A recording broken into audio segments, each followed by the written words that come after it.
Now that we've gotten some of the beginner stuff out of the way, I'm going to talk to you about one of the hardest lessons that I've learned investing. I'm going to share with you a couple game changers that I've developed after learning those lessons that'll help you actually unlock the potential to getting rich in the short term.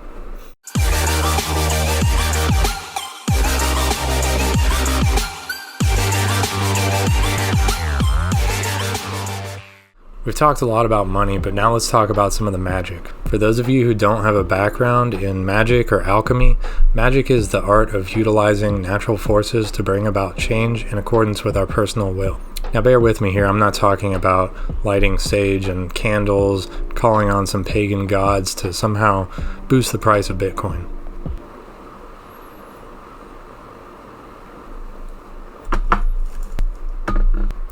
Yeah, no. I'm talking about the practical foundations of magic, which are building mindfulness, discipline, and practice.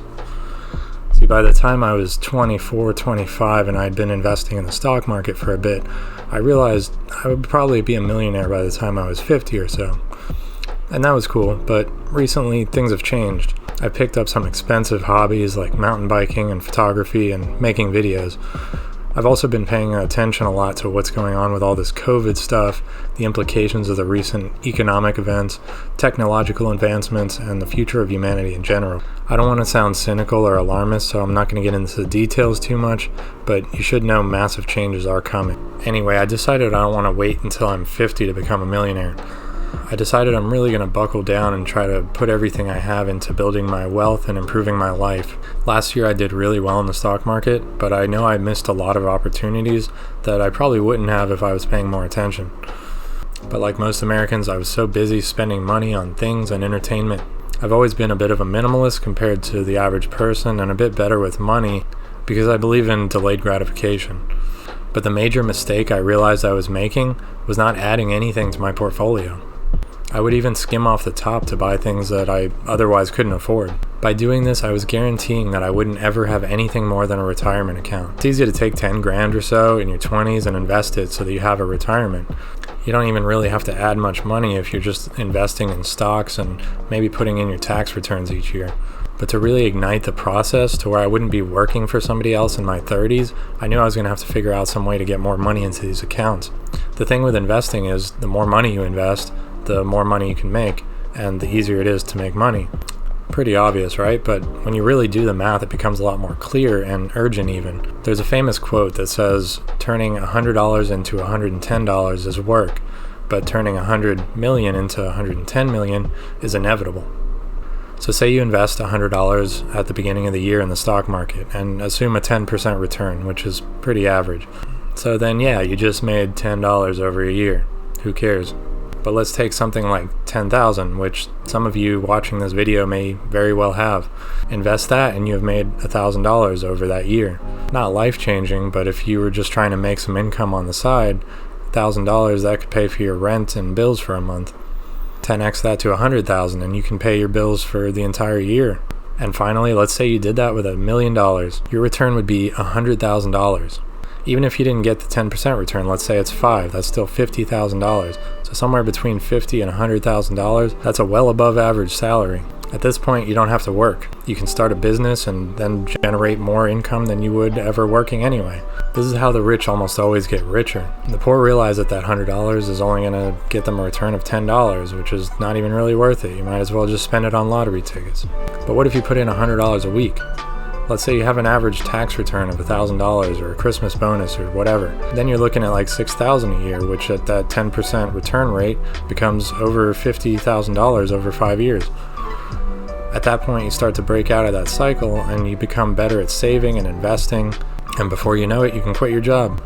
But let's dial it back a little. You may be saying, whoa, how do I come up with $100 a week? That's crazy.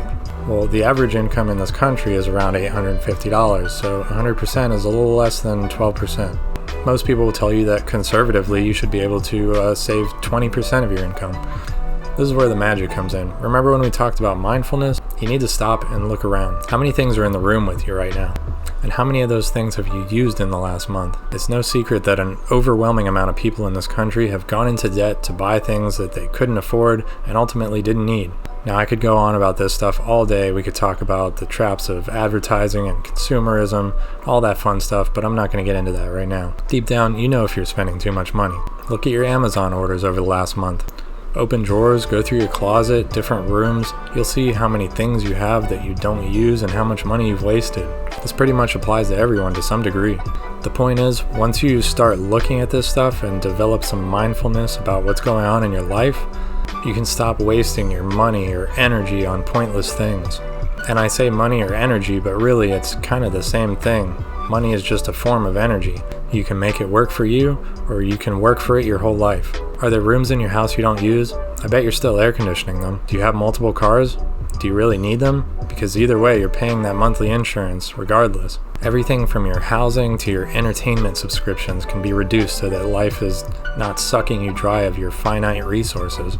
I'm 29 years old, I still live with 2 roommates, I paid my car in cash, and my monthly bills are under $500. There's no reason that I can't invest 50% of my income or more. So many of my friends have moved out of their parents' houses just to be in the next city over, paying an insane amount on bills and car payments and all kinds of other stuff. So instead of living very comfortably with lots of excess income like I was, I've made a conscious decision to take that money and put it to work. Alright, so you've realized that you're hemorrhaging money because of bad decisions and lack of priority in your life. You've watched the Minimalism documentary on Netflix and you're disgusted with your consumerist sheep mentality. So now what? Well, usually when you get that first glimpse of what's actually going on in your life and your wallet, it's pretty shocking. You'll make some drastic changes. Cut back your expenses, make every small change that you can to conserve those precious dollars that you're trading your life hours for. Because if you don't, the cycle's never going to end. So go through and do what you can, but realize that like a drug addict, you can relapse at any time. Mindfulness is about always being aware, and it's important to keep that mindset. You don't need to live like a monk or a Marine Corps recruit, but try to do your best to avoid the traps and not blow your money on a whim. Once you do that, you need to sit down and really be honest with yourself. Try to figure out what percentage of your income that you can actually start investing. Figure out when and how often you can do it.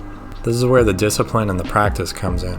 This needs to be a regular habit done on a schedule with whatever amount you decide on. Remember that the more you're able to invest, the sooner you won't have to do this anymore because you won't need a job. So hopefully you learned something and you want to join me in this pursuit. I know it can be overwhelming at first, but the benefits of minimalism and mindfulness far extend financial pursuits. You will realize once you start getting rid of stuff and all the expenses that there's room for other things in your life, like peace. You will feel physically and mentally lighter with each useless item that you're able to part with. You may not be conscious of it, but when you walk into a room or open a drawer and there's stuff everywhere, it has a negative psychological effect on you. I don't care how messy you think you are, humans crave organization and freedom of movement. When your surroundings are a mess, it's just an outward reflection of an inward struggle. As within, so without is the alchemical wisdom that demonstrates that we are a result of our surroundings and vice versa.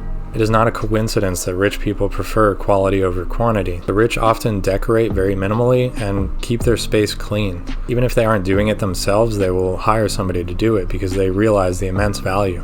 Just like you wouldn't hold on to an asset that's performing poorly, you shouldn't hold on to things that are costing you time, money, or real estate. Because consciously or not, they're eating away at your well-being and therefore the time and energy that you need to be putting into being successful. Thanks for watching, guys. Be sure to like and subscribe if you enjoyed the video. Let me know what else you'd like to know about money or magic. Check out my private Facebook group, Money Magic, where you can ask me questions directly and meet some other people who are interested in transforming their lives through finance. Hit that bell icon after you subscribe so that you get alerts to new videos and drop me a comment. I'll see you next time.